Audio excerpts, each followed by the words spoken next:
आज के हमारे गेस्ट है मिस्टर नितिन परमार, जिनको मैं बचपन से जानता हूँ। हम लोग काफ़ी बहुत क्लोज़ली रिलेटेड है एक-दूसरे से। तो आज हम इनकी जर्नी के बारे में जानेंगे। सो वेलकम है आपका। धन्यवाद सचिन भाई। तो सबसे पहले मैं ये जानना चाहूँगा, तो आपका अभी तक का सफ़र कैसा रहा? मतलब बचपन से शुरुआत करते हैं, है ना? कि आपना आपका जन्म कहाँ पे हुआ, आपने आपकी प्राइमरी एजुकेशन कहाँ पे ली, है ना? और उसके बाद आपने और क्या-क्या किया और आज आज इस मुकाम पे जब आप पहुँचे हो, तो आप वो वहाँ तक कैसे पहुँचे हो? इसके बारे में मैं कुछ जानना चाहता हूँ। मैं नितिन परमार, हुँ, बेसिकली बल्लार शाह चंद्रपुर के पास एक जगह है जहाँ मेरी पूरी लाइफ की जर्नी तो ये भी बता सकते हैं, लेकिन इन्होंने मुझे मौका दिया एज ए चीफ गेस्ट यहाँ बुलाया, उसके लिए धन्यवाद सचिन भाई का। मेरी बर्थ प्लेस बल्लार शाह है। मेरे हम चार भाई बहन थे, चारों वही बर्थ प्लेस है हमारी। और बल्लार शाह से हम लोगों ने अपनी जर्नी चालू की थी। मेरे फादर रेलवे में थे वहाँ। उस समय ये था कि इतने बहुत ज़्यादा हाई प्रोफ़ाइल नहीं थे हम, लेकिन जो भी था तो मतलब बेस्ट था। हमारे फ़ादर जो भी थे अपने लेवल पे बेस्ट थे और हम लोग भी कोशिश करते थे बेस्ट होने की, लेकिन उस समय शायद नहीं हो पाते थे जो भी रहा होगा।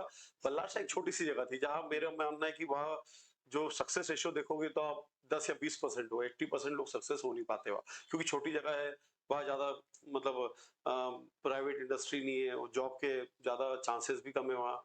लेकिन बल्लाशाह बेसिकली जो जहाँ जन्मभूमि होती है उसको कभी नेगेटिव नहीं बोलना चाहिए, वो हमारी जन्मभूमि है और मैं तो बोलता हूँ दुनिया की सबसे अच्छी जगह वही है मेरे लिए, क्योंकि वहाँ इतने अच्छे लोग मिले थे मुझे, हाँ, जहाँ मैंने बचपन अच्छे से जिया। मतलब मेरा ही नहीं, मेरे भाई-बहन सब लोगों ने, आज भी हमारे सब लोग याद करते हैं।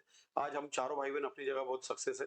हुँ, लेकिन बल्लाशाह को तो मैं आज तक नहीं बोला हूँ, हर 2 साल में जाना पसंद करता हूँ और जब भी जाता हूँ तो सचिन भी मेरे साथ रहता है, उसमें मेरे पूरे दोस्त रहते हैं, सर्कल रहता है।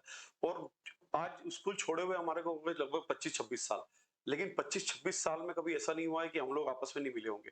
ऐसा कम देखने को मिलता है कि आदमी अगर 25-26 साल में सब एक-दूसरे को भूल जाते हैं। लेकिन ये चीज़ें मेरे साथ नहीं रही। मैंने हमेशा अपने दोस्तों को टच में रखा और उन्होंने मुझे रखा, इस लायक समझा।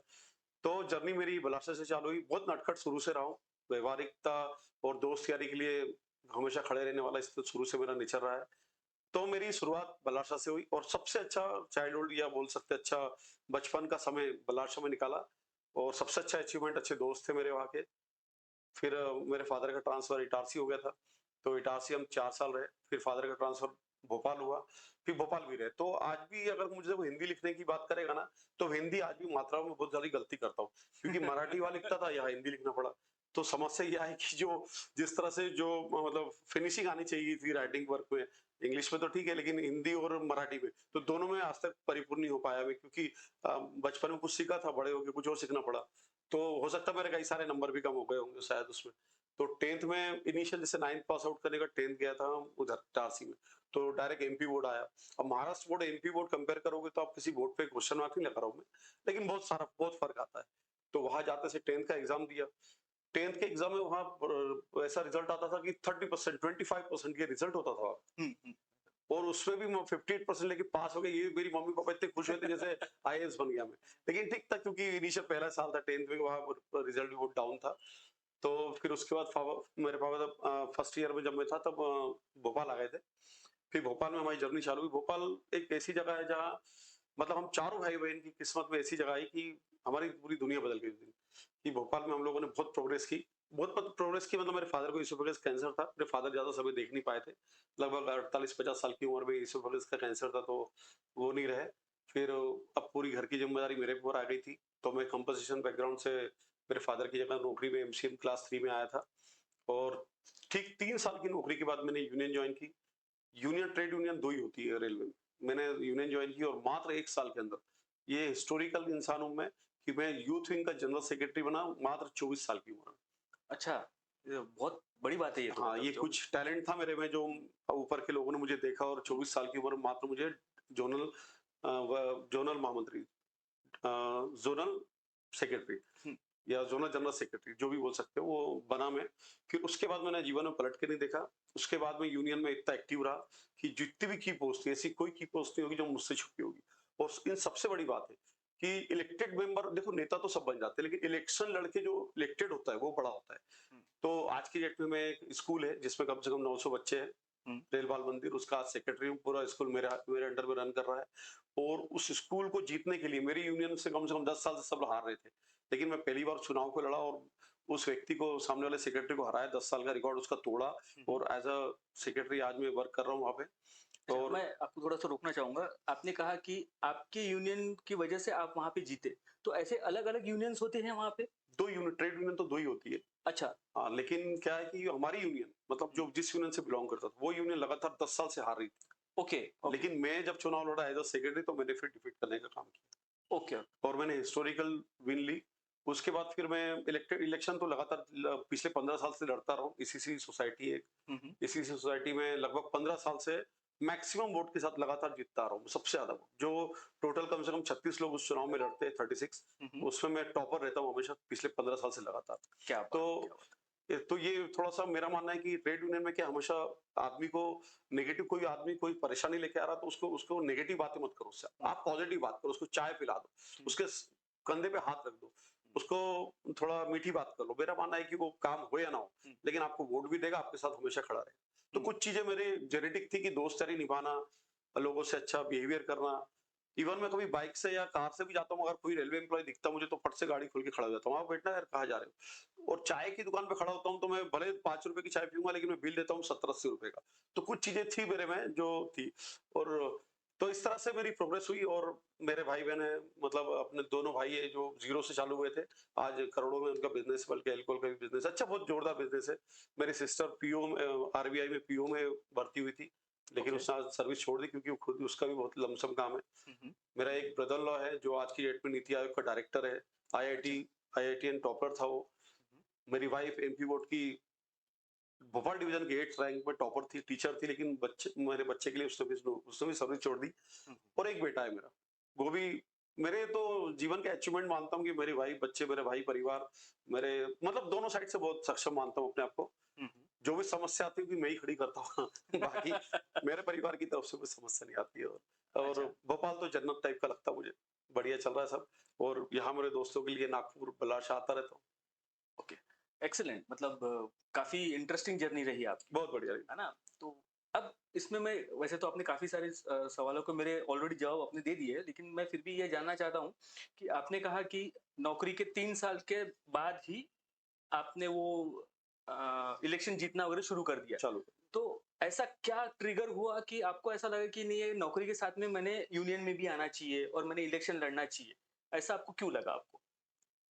क्या था, मैं शुरू से लोगों के लिए वेलफेयर करना हुँ, अच्छा लगता है, मेरा नेचर उस तरह का है। हाँ, हाँ, लोगों के साथ हँसना, बैठना, बोलना अच्छा लगता है, लोगों के हाँ। लिए गलत मतलब गलत समय पे खड़े हो जाना, उनके दुख-सुख में साथ देना, ये मेरा नेचर रहा है। हुँ, तो वो सिर्फ़ इम्प्लीमेंट होता था ट्रेड यूनियन में, क्योंकि ट्रेड यूनियन का काम ही वेलफेयर का है। तो मैं वेलफेयर करना चाहता था, इसलिए मैं यूनियन से जुड़ा। और ऊपर के टॉप लीडर ने देखा कि मैं में कुछ क्वालिटी थी, हुँ, जिसके कारण मुझे उन्होंने अच्छी-अच्छी, मतलब की पोस्ट पे दी जगह। आज की डेट में मैं डिवीज़न के टॉप 3 पोस्ट में आती है मेरी पोस्ट। डिवीज़न का सबसे अच्छा स्कूल मैं चला रहा हूँ पूरे डिवीज़न का। तो हर चीज़ से मैंने भी अपने आप को प्रूव किया है, दिन-रात मेहनत की है। अच्छा। जैसे आपने कहा कि तुम्हारा वो नेचर ही पहले से ऐसा रहा कि जिसको ज़रूरत है तो उसको हेल्प करो। तो आपको ऐसा लगता था कि यही एक माध्यम ऐसा है यूनियन के द्वारा कि आप अगर यूनियन में अगर आ जाते हो और एक एक अच्छी पोज़ीशन पे अगर आ जाते हो, तो आप लोगों की मदद कर सकते हो। और जैसे कि हम लोग अदरवाइज़ भी हम लोग बात करते रहते हैं हमेशा, मैंने बहुत बार सुना है ऐसा कि आपने किसी महिला की हेल्प कर दी, उनके फैमिली को कुछ अगर फंड जो आना चाहिए था, जो नहीं आया, वो आपने कर दिया। तो ऐसे कुछ इंसिडेंट्स है आपके साथ? ऐसे तो कम से कम 1000 होंगे, क्योंकि ये तो अच्छा। डेली का काम है हमारा। हुँ, क्योंकि क्या होता है, जो पढ़े लिखे आउटसाइडर, मतलब जो बैकवर्ड एरिया में रहते हैं, जैसे वो रिमोट एरिया में, हुँ, जिसमें जैसे गुना मक्सी आपने सुना होगा ना, जहाँ पे डाकू होते थे पहले, तो अच्छा। एक समय, तो वहाँ क्या होता था, वहाँ के लोग जो गैंगमैन बेचारे पढ़े लिखे होते थे, हुँ, हुँ, अंगूठा छाप थे, तो उन लोगों की एक्सपायर होने पे उनकी वाइफ को कुछ मिलता नहीं था। अच्छा, तो उन लोगों को हम ढूँढ के लाते थे, वहाँ जाते थे। उस सेक्शन में अच्छा। जाके घूमते थे रिमोट एरिया में, आपका हुँ, हस्बैंड एक्सपायर हुए तो आपको फंड मिला कि नहीं मिला? क्योंकि फंड, पेंशन और फिर नौकरी, ये 3 चीज़ मिलती है, लेकिन उनको पता नहीं होता था। लेकिन हुँ, हम लोग उस रिमोट एरिया में जाते थे, उस महिला को, उसके बच्चों को ढूँढते थे हम, हुँ, और उनको नौकरी दिलाने का काम किया, फंड दिलाने का काम किया। ऐसे एक नहीं, कम से कम 50 केस हैं, हुँ, जिन लोगों को आइडिया भी नहीं था, हुँ, हम लोगों ने दिलाने का काम किया। उनकी दुआएँ हैं जो आज की डेट में हम सक्सेस है। तो ऐसे कई सारे इंसिडेंट, हम तो यूरोप में बैठकर लोगों की इतनी दुःख भरी कहानी सुनते हैं। हुँ, हुँ, तो जो भी हो सकता है, जो पॉसिबल है, और जो रेलवे के अधिकारी वो भी बहुत साथ देते हैं, वो भी सब पॉजिटिव होते हैं। तो ये सब चलता आ रहा है। और मेरा मानना है कि अच्छे कर्म करोगे, अच्छा सब कुछ चलता लोगों के वेलफेयर करोगे, तो ऑटोमेटिक ज़िंदगी बहुत कंफर्टेबल रहेगी आप। अच्छा, तो ये जवाब सुनने के बाद मेरे दिमाग में ये सवाल आता है कि आपने जैसे कहा कि आपको ढूँढना पड़ा उन सब लोगों को। तो उनके लिए इतना ये चीज़ अचीव करना गवर्नमेंट की तरफ से आई एम श्योर कि गवर्नमेंट की तरफ से ये सारी चीज़ें अवेलेबल होगी। तो वो लोग खुद से क्यों नहीं पहुँच पा रहे? मतलब आप लोगों को क्यों इतना एफर्ट्स करने पड़ रहे हैं कि आपने उनको जाके ढूँढना चाहिए, आपने जाके ऐसा क्यों होता है? ये गैप क्यों आ रहा है? इसका सबसे बड़ा रीज़न है एजुकेशन। वो बेचारे पढ़े लिखे नहीं है, अच्छा। उनको कुछ ज़्यादा आइडिया होता नहीं है। वो तो रिमोट एरिया में रहते हैं बेचारे। हुँ, या फिर ऐसा भी है कि गवर्नमेंट उन तक नहीं पहुँच पा रही है? नहीं, अब थोड़ा-सा एडवांस कल्चर हो गया है क्योंकि अब द वेलफेयर इंस्पेक्टर नॉमिनेट हो गए हैं। अभी अच्छा। पिछले 5 सालों में हुए, ज़्यादा समय नहीं हुआ। हुँ, हुँ, लेकिन इससे पहले बहुत टिपिकल चीज़ें थी, जो चीज़ें हम सॉल्व करते आ रहे थे। तो हुँ। ट्रेड यूनियन मतलब ये यूनियन इसलिए डेवलप हुई क्योंकि ये क्या है, इस तरह के लोगों का वेलफेयर करने के लिए यूनियन का जन्म हुआ बेसिकली। अच्छा। इनके जो भी राइट्स है उनको अवेयर करना, ये सब चीज़ें ट्रेड यूनियन का ही काम है जो हम लोग करते आ रहे हैं। लेकिन अब आज की डेट में थोड़ा ट्रांसपेरेंसी आई, गवर्नमेंट ने अवेयर हुई है, गवर्नमेंट अब खुद ही एम्प्लॉइज़ के पास पहुँच जाती है। तो ओके, यूनियन का अब काम थोड़ा कम हुआ है, इसमें कोई दो राय नहीं। ओके। चलो यार एक्सीलेंट मतलब आप इतना खुद से इतना एफर्ट्स ले रहे हो और गवर्नमेंट भी इतना कर रही है, सुन के बहुत अच्छा लगा। आज मैं जो स्कूल रन कर रहा हूँ इसमें भी आपको बताऊँ कि मैं कोई पेरेंट्स आते हैं टीसी निकालने के लिए, मैं बोलता हूँ पहले रीज़न बताओ क्यों जा रहे हो स्कूल से आप? हाँ, मात्र 1 साल के अंदर बता रहा हूँ हाँ, आपको। ऐसे 50 केस थे जो बोलते थे सर फीस अफोर्ड नहीं कर पा रहे हैं। मैंने क्यों आए? तो बोले मेरे पति के दोनों पैर कट गए हैं। अच्छा। तो अरे! फिर सोर्स ऑफ इनकम क्या है? बोले नथिंग, वो ऑटो चलाते हुए इसके चाचा वो करते हैं, ऐसा करके बहुत सारे रीज़न थे। हाँ, हाँ। तो मैंने उनको बोला ठीक है फीस माफ, बच्चों की आप ले पा रहे हो, बुक्स नहीं ले पा रहे। तो मैंने मेरे खुद के जेब से कम 20 से 25 हज़ार की हर साल बुक्स भी देता हूँ और बच्चों की फीस भी माफ करने का काम किया हूँ। ऐसे 50 केस है जो मेरे सामने चीज़ आती है मैं कर देता हूँ। अच्छा, तो मतलब ऐसी चीज़ों के लिए आप आपके खुद के जेब से आप खर्च करते हो? जेब से भी करता हूँ और प्लस आप जैसे दोस्त जो मेरे से जुड़े हुए हैं, हाँ, हाँ। ऐसे 50 लोग हैं मेरे जो ग्रुप में, उनके थ्रू मैं बढ़िया चीज़ चलाता हूँ हुँ, कि इनकी फीस जो माफ़ कर रहे हैं अपन, तो इसमें कुछ कंट्रीब्यूशन आपका, कुछ मेरा। तो ऐसे मैं बोलता हूँ अच्छा काम करोगे तो 50 लोग आपसे जुड़ क्या जाएँगे। तो बात मेरे साथ मैंने ऐसी टीम बना रखी है हुँ, कि मैं जैसा बोलता हूँ, बेचारे आँख मूँद के करते हैं हुँ। और उनके हाथ से अपन उनको सर्टिफ़िकेट देने का काम कर देते हैं। अच्छा, तो इस तरह से अपन चलाते हैं और सबसे अच्छी बात क्या है, मैं अपने आप को फ़ेमस रखने के लिए, फ़ोकस रखने के लिए मेरे पास मैंने साल में 2 चीज़ करता हूँ। एक तो मैं अपने कॉलोनी में क्या हुआ था कि जब मैं रेलवे कॉलोनी में आया था लगभग 8-9 साल पहले, तो कुछ टॉप लीडर थे। टॉप लीडर मतलब उस कॉलोनी के जाने-माने लोग। हुँ, तो उन लोगों ने क्या त किया था कि रेलवे कॉलोनी छोड़ी थी। हुँ, हुँ। तो जैसे उन्होंने छोड़ी, तो जो कल्चर चल रहा था, कल्चरल एक्टिविटी चली आ रही थी, जैसे देवी जी की स्थापना, नवरात्र की ये सब, तो वो बंद हो गई टोटल 1 साल गैप रहा। तो मुझे किसी ने बताया ऐसे पहले होता था, अब नहीं होता। मैंने बोला अब होगा ना, अब और अच्छा होगा। तो मैंने देवी जी की स्थापना करवाना चालू कर दिया। ये गैप होने के बाद मेरे मेरे द्वारा चालू हुआ। फिर मैंने अपनी टीम क्रिएट की, मेरी टीम आज बढ़िया काम कर रही है। एक टूर्नामेंट कराता हूँ क्रिकेट का, जो साल भर रेलवे एम्प्लॉयी पूरे डिवीजन के, इवन जबलपुर कोटा के वेट करते हैं कि नितिन परमार जी का टूर्नामेंट कब चालू हो रहा है और उसका उसके लिए मैंने वो देखा है पार्टिसिपेट मोमेंट। करने आते हैं। तो साल भर में एक टूर्नामेंट ऐसा कराता हूँ जो मैं पॉपुलर हूँ या चुनाव जीतता हूँ, उसका मेन रीजन यही है। कल्चरल एक्टिविटी करते रहो। आज की डेट में रेलवे में इतना मतलब वर्किंग लोड बढ़ गया है कि लोगों के पास समय नहीं है सोशल लाइफ जीने की। हाँ, तो रखी मैंने, हुँ, जिससे सालों साल मैं फेमस रहता हूँ। हुँ। और मेरा मानना है कि जिंदगी में 2-3 चीजें आदमी को हर साल करनी चाहिए, जिससे लोग याद रखें कि यार ये चीज इस समय ये करता व्यक्ति, तो ऑटोमेटिक लीडर बन जाओगे। ओके, ओके, ओके, क्या बात है! मतलब आई एम इम्प्रेस्ड मतलब हालाँकि मैं तो जानता ही हूँ, आई एम श्योर कि हमारे प्रेक्षक भी जो होंगे वो आपकी ये सारी जर्नी सुन के बहुत खुश हो रहे होंगे और उनको भी प्रेरणा मिल रही होगी। अच्छा मुझे और 1-2 सवाल पूछने हैं। आपने जैसे कहा कि आप खुद से प्रोएक्टिव होके आपकी यूनियन में आप ये सब काम करते हो, ये करते हो। मैं ये जानना चाहता हूँ कि जब अ, ये सब डिसीजंस आप लेते हो, है ना? कि यार मुझे इसके लिए कुछ करना है या फिर उसके लिए कुछ करना है। तो ये डिसीजंस आप इमीडिएट करते हो, इंस्टिंक्टिव है या फिर आप उसके पीछे क्या बैकग्राउंड होगा? फिर अगर मैं ऐसा डिसीजन ले लूँगा ऑन बिहाफ ऑफ गवर्नमेंट या फिर चाहे जो भी हो, तो इसके रिपरकशन क्या होंगे? इस बारे में कभी सोचते हो आप कभी? मैंने मेरे जीवन में हमेशा रिस्क लिए और मैं कोई भी डिसीजन सडनली लेता हूँ, ज्यादा सोचता विचारता नहीं हूँ, सारा दिल से डिसीजन लेता हूँ मैं। हाँ, आज तक की मतलब ये कभी नहीं रहा कि मैंने प्रैक्टिकल जीवन में सोच रखी। जैसे आपने कुछ समस्या बताई तो मैं प्रैक्टिकल सोचता नहीं हूँ कि आपसे मेरा क्या फायदा है। हुँ, मेरी सोच ये है कि बस मैं आपके लिए क्या कर सकता हूँ। अगर आपकी नियत में खोट नहीं है तो फिर मेरी नियत में भी नहीं। मैं तो फिर इतना रिस्क लेता हूँ जिसकी कोई हद नहीं। हुँ, सुबह से शाम तक रिस्क पे चलता हूँ मैं। हुँ। और बस ये कि मेरे जो डिसीजन है लोगों के वेलफेयर के लिए अच्छे होते हैं, तो इसलिए उनकी दुआएं काम कर रही, तो मेरे सारे डिसीजन पॉजिटिव होते हैं। बाकी लेता हूँ डिसीजन ऑन द स्पॉट में, कभी अच्छा, ऐसा नहीं लेता हूँ कि उसका आगे-पीछे कुछ सोचते कुछ नहीं हो आप? नथिंग नथिंग कभी नहीं अच्छा। सोचा। कभी ऐसे कुछ मौकात आए हैं ऐसे कि आपने कोई डिसीजन ले लिया और उसका कुछ गलत इम्पैक्ट पड़ गया आपके हायर अथॉरिटीज से वगैरह कि यार ये तुमने क्यों किया, ऐसा आपने नहीं करना चाहिए था, समथिंग लाइक दैट? ऐसे तो होते कई बार हुए, और जिसके कारण आज मैं बेसिकली देखा जाए तो ज़ोन की सबसे बड़ी पोस्ट पे होता। हुँ, लेकिन ऐसे कुछ डिसीज़न लिए हैं जिसके कारण ऐसे देखो कोई ब ब परि सारे गुणों से परिपूर्ण तो कोई नहीं होता है। तो क्या बिल्कुल। है कि कुछ कमी मुझ में भी है, हुँ, कुछ चीज़ें मेरे में भी कमी है। अब बोलने में मतलब इस पे तो नहीं बोल सकता आपसे मैं, हुँ, लेकिन कुछ चीज़ें मैं भी करता हूँ गलत, हुँ, जो गलत तो नहीं बोल सकते, मैं अपनी ज़िंदगी एन्जॉय करता हूँ।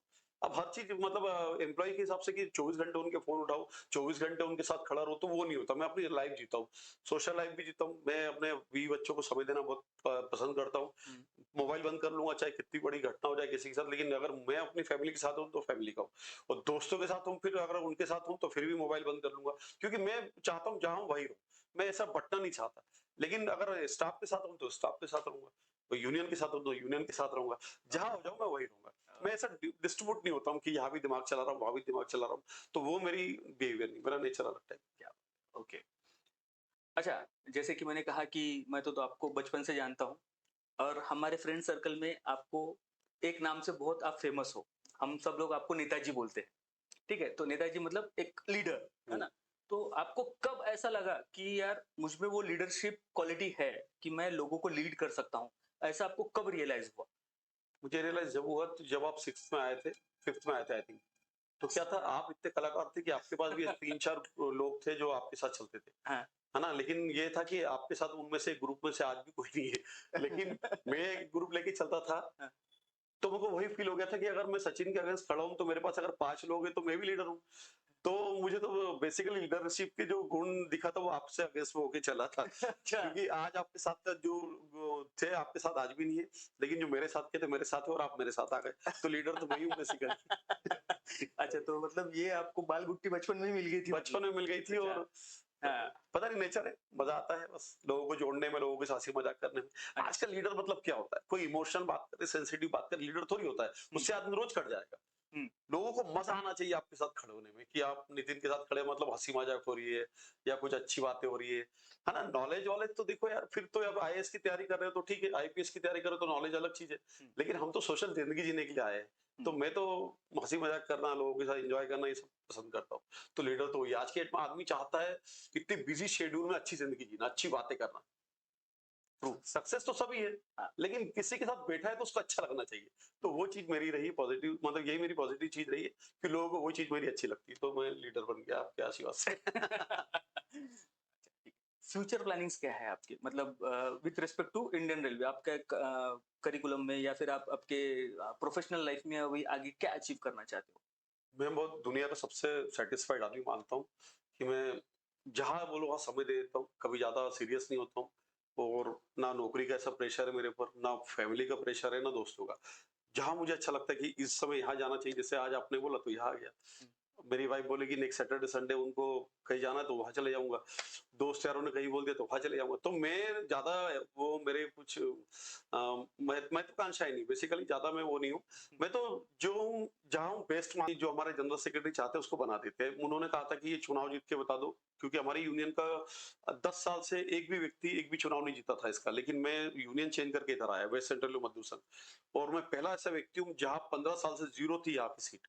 लेकिन मैंने उसको 4 लाया, और जिसमें टॉप मैंने हिस्ट्री बनाई। इससे पहले कोई ऐतिहासिक मतलब रिकॉर्ड है कि कोई भी मैक्सिमम वोट से नहीं जीता इस चुनाव में। लेकिन अच्छा, मैंने इसमें सबसे ज़्यादा ऐतिहासिक वोट लेके आया, और सबसे ज़्यादा वोट से जीता। ओके तो तो मतलब मुझे जनरल सेक्रेटरी ने कमिटमेंट किया हुआ है कि नवंबर में मेरा रिटायरमेंट है, आप डिवीज़न चेयरमैन रहोगे, मैं एनएफआईआर दिल्ली जाऊँगा। तो ठीक, अच्छा तो मतलब ऐसा होना ही है। 100%। क्या बात है, क्या बस बात अपने अपने ही द्वारा कोई गलती ना हो जाए। है। अच्छा ओके, ओके। तो आज आप इस पोज़ीशन पे आ गए हो, राइट? तो अभी आपकी फ्यूचर प्लान्स क्या है? आपका नेक्स्ट डेस्टिनेशन क्या है? नेक्स्ट डेस्टिनेशन ये है कि अ, जैसे सरकार चाहेगी वैसा काम करेंगे। वैसे तो क्योंकि जो अपना नेचर ऑफ जॉब है वो तो है ही साथ में। लेकिन कोशिश ये रहेगी जितना अच्छा वेलफेयर कर सके एम्प्लॉइज़ के लिए वो करेंगे। और फिर भविष्य में जैसे कि जनरल सेक्रेटरी हमारी ट्रेड यूनियन जैसा चाहेगी उस तरह की पोस्ट हमको देगी। हुँ, क्योंकि जैसी मेहनत करते जाओगे वैसे ऊपर के लोग देखते हैं आपको, उस हिसाब से आपको प्रमोट करेंगे। हुँ, तो मैं तो कोशिश कर रहा हूँ कि मैं अच्छे से अच्छी मैं ज़्यादा से ज़्यादा मेहनत करूँ और लोगों का वेलफेयर करूँ। कोशिश करूँ कि और अच्छी जगह पे जाऊँ, जैसे आज डिवीज़न वर्किंग चेयरमैन तो क्यों ना अगर सेक्रेटरी बनूँ, डिवीज़न चेयरमैन बनूँ। तो ये तो ऊपर वाले लीडर के हाथ में होता है, वो हमारी मेहनत देखते हैं, उसके हिसाब से डिसाइड करते हैं। तो अपन तो उम्मीद कर सकते हैं और कोशिश कर रहे हैं, कोशिश करेंगे और अच्छे से अच्छी। चलो, हमारी भी यही इच्छा है कि आप जो आप चाहते हैं वो आपको मिले, ठीक है? अब मैं थोड़ा-सा पीछे आना चाहता हूँ, है ना? आपके बचपन की लाइफ में आना चाहता हूँ। आप एज़ अ स्टूडेंट कैसे थे? मैं एज़ अ स्टूडेंट एवरेज था और मैं बिल्कुल पढ़ना नहीं चाहता था और मेरा इंटरेस्ट बिल्कुल नहीं था। मस्ती मज़ाक करना और बचपन में जो हरकतें को मतलब कोई सोच भी नहीं सकता वो हरकत करता था मैं। हुँ, और आज वो सब याद आता है, सब चीज़ें हँसता हूँ मैं। आज मैं अपने बच्चे को कंपेयर करता हूँ कि वो बचपन और ये बचपन में ज़मीन आसमान का फ़र्क है। हम लोगों ने कितनी अच्छी नेचुरल ज़िंदगी जी थी और आज हमारे बच्चे कैसे जी रहे हैं। कंप्यूटर के सामने बैठे हुए। अच्छा, मेरा बच्चा तो मैं कॉलोनी में कोई जानता नहीं हुआ कि मेरा बच्चा है, वो निकलता ही नहीं घर के बाहर। पढ़ाई, पढ़ाई, जबकि मैं बोलता बेटा निकलो, लेकिन हम लोग तो ऐसा था कि सुबह से निकलते थे 10-11 बजे से और शाम को आते थे, अब तक हमारे मम्मी-पापा डंडे लेके नहीं आते थे पीछे, तब तक हम खेलते थे। आज के बच्चे खेल नहीं पाते, देख के थोड़ा दुःख होता है कि जो बचपन हमने जिया शायद ही अब कोई जी पाए। खेल खेलते थे आप बचपन में? मैं तो जानता हूँ कि बहुत क्या सारे खेल खेलता था और आज भी खेलते हैं अपन।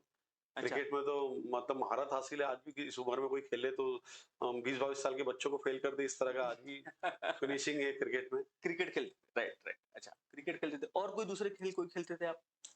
क्रिकेट खेलते थे और फिर आपस में लोगों को भिड़ाना, जैसे दोस्तों में आपस में भिड़ाना और मस्ती मजाक करना, आपस में दोस्तों से ही लड़ना, ये सब क्वालिटी रही है मेरी। तो मुझे बहुत अच्छा भी लगता है। ये खेल था? ये खेल था मेरे लिए। अच्छा, ठीक है। तो आप बचपन में एवरेज स्टूडेंट थे, पढ़ाई करना ज़्यादा चाहते नहीं थे, खेल भी खेलते थे, सब करते थे। फिर जब आप जॉब में जब आए मैं तो जानता हूँ थोड़ा-सा अनफॉर्च्यूनेट था कि आपके हुँ, पिताजी का निधन हो गया था, तो हुँ। फिर आपको वो सब करना पड़ा। तो वो बाय चांस था या फिर बाय चॉइस था? मतलब नहीं, नहीं बाय चांस था। हुँ, बाय चॉइस तो कुछ था ही नहीं क्योंकि मैं यूनाइटेड फास्फोरस कंपनी है अंकलेश्वर, हुँ, 2 साल में एज़ अ प्रोजेक्ट इंजीनियर काम किया था मैंने वहाँ, हुँ, हुँ। यूपीएल में 2 साल वही रहा जब मेरे फादर को कैंसर हुआ था, फिर मैं छोड़ के इधर आया था। तो अच्छा, मैंने भी काफ़ी स्ट्रगल किया जैसे गुजरात में ऐसे रहते थे जैसे कि शायद 7,000 रुपए मिलते थे उस समय, आज से लगभग 26 साल पुरानी बात होगी आई थिंक। हुँ, हुँ, तो स्ट्रगल तो बहुत किया हम लोगों ने, हम तीनों चारों भाई-बहन ने बहुत किया। नहीं सिस्टर तो हमारी शादी हो गई थी, हुँ, लेकिन तीनों भाइयों ने बहुत किया और आज अगर मेरे फादर ऊपर से देखते होंगे तो बड़े खुश होते होंगे हुँ, कि हम तीनों भाइयों ने आज अपने फादर का नाम बहुत रोशन किया है। हुँ, हमारे खानदान में कोई इमेजिन नहीं कर सकता था कि हम तीनों इस लेवल पे ज चले आएँगे हुँ। और आज सारा खानदान हमसे एक्सपेक्ट करता है कि हम लोग कुछ उनके लिए करें। तो ये अचीवमेंट है हम तीनों की, हम तीनों भाइयों की, हमारे हमारे जो पेरेंट्स थे उनके कर्मों की, उनके जो कर्म थे जिसका आज हम अचीवमेंट समझते हैं कि अब सक्सेस है तीनों चारों। अच्छा। अच्छा, तो आपको क्या लगता है कि अ, अगर हमको हमारे फ़ील्ड में अगर एक्सेल अगर करना है, तो क्या चीज़ सबसे ज़्यादा इम्पोर्टेंट है? पॉजिटिव सोच आपकी, हमेशा पॉजिटिव सोच रखो और कभी भी किसी भी चीज़ में हारो मत आप लड़ो किसी से भी, भले हार जाओगे। मैं भी कई बार ऐसा होता है कि कई चीज़ों में डिफीट हो जाती है मेरी, कई हुँ, चीज़ों में जैसे मैं किसी केस को लेके जाता हूँ किसी अधिकारी के पास, तो हमेशा वो पॉसिबल तो है नहीं। हुँ, लेकिन कई बार नहीं भी होते, कई बार होते भी हैं। लेकिन जो होते हैं, तो मैं ना होते से कंपेयर नहीं करता हूँ। मैं तो ये सोचता हूँ कि मेरा रेश्यो कितना है। मेरा मानना है कि हर केस को इतना बढ़िया हैंडल करो कि सक्सेस होने की संभावना उसमें रहनी चाहिए। अगर एक बार डिफीट हो भी गया तो दोबारा फिर ले जाता हूँ मैं, लेकिन उस चीज़ को हार नहीं मानता हूँ।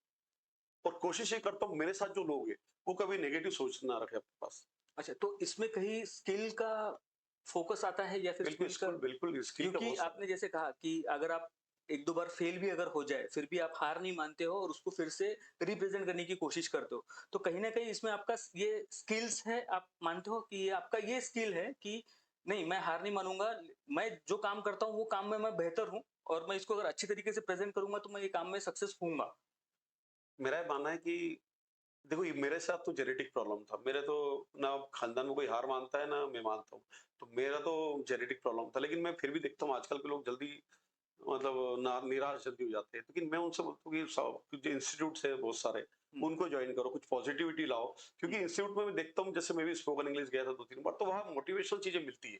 हुँ, तो मेरा मानना है कि ऐसा आपको फीलिंग ना आए इसलिए कभी-कभी कोई संस्थान खास कोई भी इंस्टीट्यूट हो, कोचिंग इंस्टीट्यूट, ये जॉइन करना चाहिए क्योंकि यहाँ पॉजिटिव चीज़ मिलती है, नेगेटिव नहीं मिलती क्योंकि पॉजिटिव हर जगह मिले पॉसिबल नहीं है। तो ये इंस्टीट्यूट में तो मिलती है, मैंने कई चीज़ें जॉइन की है, हुँ। जो फ्यूचर का प्लान बताते हैं। इनके पास जाना चाहिए और बिल्कुल अपनी बात रखनी चाहिए और बिल्कुल ट्रांसपेरेंसी के साथ। जैसे हम किसी डॉक्टर के पास जाते हैं तो पूरे ट्रांसपेरेंसी से बात करते हैं, ये बीमारी है, ये हो रहा, तो उस हिसाब से इंस्टीट्यूट में भी आपकी जो भी कमी होगी वो मतलब उसको फिनिशिंग करके बाहर निकालेंगे। रोड मैप मिल जाता है, रोड मैप मिल रोड जाता मैप है मिल जाता बेसिकली। है, जो बहुत ज़रूरी है बहुत करियर ज़रूरी को है। आगे बढ़ाने के बिल्कुल लिए। 100%। तो ये आप इसको मानते हो बिल्कुल, है ना? 100% अच्छा, तो आपके लाइफ में ऐसा कुछ कोई मेंटर का कोई रोल रहा है कभी? क्योंकि मेरा ऐसा मानना है कि कोई भी एक बंदा है ना? जो एकदम अपने मिड एज भी नहीं बोलेंगे हम लोग, अर्ली एजेस में है, जो पढ़ रहा है, तो उसको एक रोड मैप के लिए एक मेंटर की ज़रूरत पड़ती है। आपके लाइफ में कोई मेंटर था ऐसा कोई? मेरी लाइफ में तो मैं ऐसे तो हर 2 साल में चेंज करता था मेंटर। मेरा तो लाइफ ही थोड़ी अजीब टाइप की रही। हाँ। लेकिन मेरा मानना है कि आप जैसे लोग मतलब आप जैसे संस्थान जो इंस्टीट्यूट है, यहाँ तो लोगों को आना चाहिए क्योंकि मैं 3-4 बार आके देखा हूँ। बहुत अच्छा पॉजिटिव चीज़ें देखने को मिलती है आप लोग के यहाँ। हुँ, मेंटर होना चाहिए। आपको जाना चाहिए इंस्टीट्यूट में और अपनी जो भी फ्यूचर के प्लान इनको बताना चाहिए। जैसे आज मेरा बेटा खुद ही है। हुँ, वो अपने टीचर्स से बात करता है स्कूल की, वो सब फ्यूचर प्लान वो बताती है।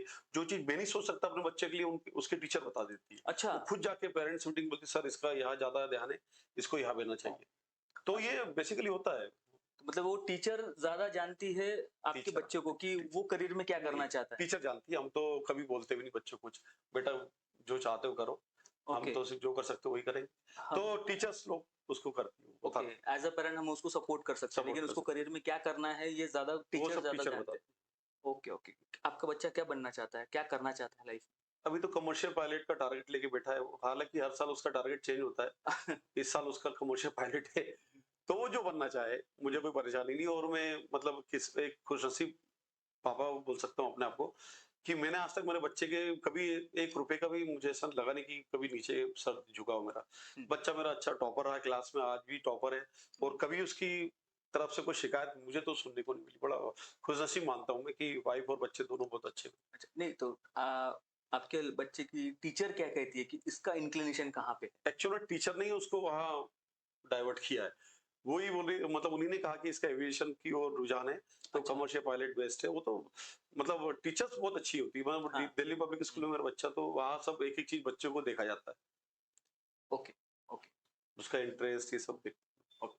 आजकल की न्यू जनरेशन को जो अभी आजकल जो बच्चे हैं जो on the verge of getting job है, मतलब अभी कोई ग्रेजुएशन कर रहे हैं, अभी हो सकता है कि आने वाले 6 महीने में 1 साल में उनको जॉब मिलेगी या फिर जॉब ढूँढने के लिए निकलेंगे, उनका ग्रेजुएशन कंप्लीट हो जाएगा। उनके लिए आपका क्या सजेशन? मेरा मानना है कि देखो पेरेंट्स तो अब जो उनकी जनरेशन रही होगी, आज के पेरेंट्स की जनरेशन दोनों में गैप हो गया है। हुँ, तो जो पेरेंट्स की पहले की सोच रहेगी, आज की सोच इम्प्लीमेंट होगी नहीं। हुँ, तो कभी भी बच्चों को क्या करना चाहिए ग्रेजुएशन करने के बाद या बीएससी, एमएससी जो भी करते हो करने के बाद बीई करने के बाद ज़्यादा डिप्रेशन में आने की ज़रूरत नहीं है। जैसे आपके जैसे इंस्टीट्यूट काफ़ी सारे खुले हुए हैं, तो यह इंस्टीट्यूट में जाए, अपने प्रोफ़ाइल बताए सब कुछ और मेरा मानना है कि जो मोटिवेशन या जो गाइडलाइन आप दे सकते हो, हम जैसे पेरेंट्स नहीं दे सकते। तो आप लोग के पास आना चाहिए, आपके जैसे इंस्टीट्यूट में आना चाहिए। आप लोग को आज समय के साथ चल रहे हो आप लोग, हुँ, जो it's a need of time, समय के साथ चलना ज़रूरत भी है, हुँ, तो आप लोग चल रहे हो बाकायदा। हुँ। तो मेरा मानना है आप जैसे इंस्टीट्यूट में आना चाहिए और अपने फ्यूचर की प्लानिंग करनी चाहिए। अच्छा, गुड। आई सपोज़ कि हमारे जो दर्शक रहेंगे ये आपकी जो सजेशन है उसको सीरियसली लेंगे। ठीक है। ठीक, थोड़ा पर्सनल लेवल पे आते हैं। एकदम कैजुअल, आपका फ़ेवरेट कलर क्या है? लाइट ब्लू क्यों? Choice. Okay, okay. Favourite sport? Cricket, cricket. Light hmm, blue cricket वो इंडियन टीम खेलती है। Okay. Indian team. Uh, okay. आपकी फ़ेवरेट हीरोइन? मुझे वैसे दिया मिर्ज़ा बहुत अच्छी लगती है, बहुत इनोसेंट सिंपलिसिटी है, चेहरे से ही झलकती है, तो मुझे वो बहुत अच्छी लगती है। सिम्प्लिसिटी तो बहुत सारे हीरोइन्स में होती नहीं, है। ये दिया मिर्ज़ा में कुछ अलग है लेकिन आप आपने क्या ऐसा ख़ास देख लिया मेरी उसमें? चॉइस अच्छा। Okay, actor, hero? Hero Akshay Kumar अच्छा लगता अक्षय कुमार। क्यों? एक्शन की वज़ह से? है। नहीं, अक्षय कुमार मतलब उसकी लाइफ़स्टाइल मुझे बहुत पसंद है कि वो हीरो होते हुए बॉलीवुड में रहते हुए उसकी लाइफ़स्टाइल बहुत अलग रखी है उसने हमेशा। मतलब गलत शौक नहीं पाले, एक आइडियल हीरो है बेसिकली देखा जाए अच्छा, तो। मतलब ज़्यादा रात तक जागता नहीं, अर्ली मॉर्निंग उठ जाता है, तो ये आइडियल हीरो है ये। डिसिप्लिन ज़्यादा है, डिसिप्लिन अच्छी है मैंने भी उसकी सुना है उनके और बारे आज में भी काफ़ी। इतने फिट है वो कि जिसकी वजह हाँ, ये बात तो सही और है। सारे सीन ओरिजिनल शूट करता है, सबसे अच्छी बात। समझा नहीं मतलब? जो फाइटिंग जो होते हैं ना, जैसे ऊपर से जब एक्शन सीन्स जो वो करना खुद शूट करता है वो आदमी, मतलब ओरिजिनल होता है। Okay, okay.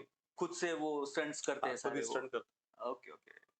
इस तरीके से। Okay, okay. तो एक फाइनल क्वेश्चन पूछना चाहूँगा। नहीं, उसके पहले मैं एक और सवाल पूछना चाहूँगा कि आप इंडियन रेलवे में काम करते हो एज़ अ पैसेंजर, ठीक है, आप तो एक एम्प्लॉयी हो, लेकिन आपने कभी इस तरीके से सोचा है कि एज़ अ पैसेंजर आप इंडियन रेलवे में अगर इम्प्रूवमेंट अगर लाना चाहते हो या फिर कोई भी सजेशंस अगर कुछ देना चाहते हो या फिर कुछ करना चाहते हो पैसेंजर के पॉइंट ऑफ व्यू से, तो आप क्या सजेशन करना चाहोगे या फिर क्या आपके उसके बारे में व्यूज़ रहेंगे? पैसेंजर के पॉइंट ऑफ व्यू से तो अभी तो बहुत सारी चीजें अब हो चुकी, जैसे काफी सारे रेलवे स्टेशन आउटसोर्स हो चुके हैं। अभी आपने देखा होगा, इससे पहले इससे अच्छे रेलवे स्टेशन थे ही नहीं, जो हुँ, आज के डेट में आपको देखने को मिल रहे हुँ। हैं। आपने पहले देखा होगा कि रेलवे में पहले पटरी पे है ना, सब टॉयलेट्स रहती थी, हाँ, आज की डेट में आपने देखा साफ हो गई है, हुँ, क्योंकि वहाँ पे बायो टॉयलेट यूज होना चालू हो गई है। हुँ, हुँ, तो जो डेवलपमेंट कर सकते थे रेलवे कर रही है, लेकिन सबसे ज्यादा इंपॉर्टेंट चीज है हमारी इंडियन पब्लिक, हुँ, जो अब गवर्नमेंट कुछ अच्छा करना भी चाहे तो उसकी मतलब किया पाचा करने का काम हमारी पब्लिक करती है। पब्लिक को समझना चाहिए आपकी प्रॉपर्टी है, आपको किस तरह से यूज करना है, क्योंकि आज की डेट में सीट पे ब्लेड मार के चले आते हैं। लिनेन के कपड़े अपने जो टॉवल रहते हैं, बेडशीट रहती, वो लेके चले आते हैं, अच्छा। टॉयलेट चोक कर देते हैं। तो पब्लिक को पहले सोच सुधारनी चाहिए। हाँ, गवर्नमेंट की सोच तो बहुत पॉजिटिव है, लेकिन पब्लिक की सोच थोड़ी नेगेटिव है, जो हर पब्लिक नहीं होती लेकिन आजकल ज्यादा होती है। तो मतलब अगर सुधार करना है तो खुद से ही पहले पब्लिक को खुद खुद करना से पड़ेगा, करना और ये पड़ेगा। एजुकेशन हुँ, हुँ। के थ्रू ही होगा, बाकी ऐसे तो नहीं हो पाएगा। बट आई एम श्योर कि धीरे-धीरे वो सब होगा। वुमेन सेफ्टी के बारे में आपका क्या कहना है? क्योंकि मैंने बहुत बार ऐसे इंसिडेंट्स देखे हैं कि रेलवेज़ में मतलब बहुत सारा होता है। ऑफ कोर्स वहाँ पे भीड़-भड़क्का होता है रेलवेज़ में, लेकिन इसके लिए इंडियन रेलवे कुछ अलग से कुछ करने का सोच रही है या फिर कुछ कर रही है उसके बारे में? इंडियन रेलवे में पहले रेलवे प्रोटेक्शन फोर्स में भर्ती लगभग ये मान के चलिए 90% जेंट्स की होती थी, लेकिन आज की डेट में आप देखोगे तो कम से कम 40% लेडीज की हो चुकी आरपीएफ। अच्छा। रेलवे प्रोटेक्शन फोर्स जो है आज की डेट में, जो लेडीज भर्ती हुई 40% ओवरऑल काम करती लेडीज की सेफ्टी के लिए। हुँ, तो रेलवे तो पूरा ध्यान दे रही है। हुँ, अब क्या होता है कि बहुत बड़ा इंडियन रेलवे है, बहुत सारी अपनी पॉपुलेशन है, हुँ, हुँ, तो कुछ ना कुछ तो हो ही जाता है उल्टा, मतलब ऊंचा नीचा, लेकिन उसमें रेलवे तो बहुत कोशिश कर रही है कि ऐसी चीजें, ऐसी घटनाएं ना हो, लेकिन फिर भी हो जाती है, तो अनफॉर्चुनेट है, मतलब किस्मत की बात है ये, ऐसा होना नहीं चाहिए, लेकिन फिर भी रेलवे तो अपनी तरफ से पूरा एफर्ट कर रही है। तो अगर अगर हम कंपेयर करें पिछले 5 साल से अगर स्टैटिस्टिक्स को लेके, तो ये रेशियो घटा है? बहुत घटा क्राइम रेशियो देखो महिलाओं पे, आज की डेट में 5% बचा होगा 90 में से। अच्छा, तो यस, मतलब आज की डेट सिग्निफिकेंट में काम महिलाओं हो रहा की कंप्लेंट ही नहीं है रेलवे में, है। हुँ। बिल्कुल नहीं है। That that is very exciting one I mean बहुत अच्छी बात है ये, कि अगर ये सब हो रहा है तो। ठीक है। तो वन लास्ट फाइनल क्वेश्चन नहीं, रिक्वेस्ट है। मैं चाहता हूँ कि आप हमारे दर्शकों के लिए रैंडमली जो भी आपके मन में आए, जो आपके ज़हन में आए, जो आप कहना चाहते हो, कोई मैसेज हो, एनीथिंग रैंडमली आप क्या कहना चाहोगे हमारे दर्शकों को? मैं तो यही बोलना चाहूंगा कि हमेशा अपनी सोच पॉजिटिव रखो, और जीवन जो है कभी किसी डिप्रेशन में मत आओ, कोई भी गलत कदम मत उठाओ, बिल्कुल बिंदास जिंदगी जियो। कब मिले, कहाँ मिले, कैसे मिले, मेरे पूर्ण पूर्ण जन्मों की सजा तो नहीं, तुम जैसे दोस्त मिले, बस यही बोल के खुश रहो। ठीक है, ठीक है। Thank you very much. बहुत-बहुत धन्यवाद आपका। Thank you thank sir. You.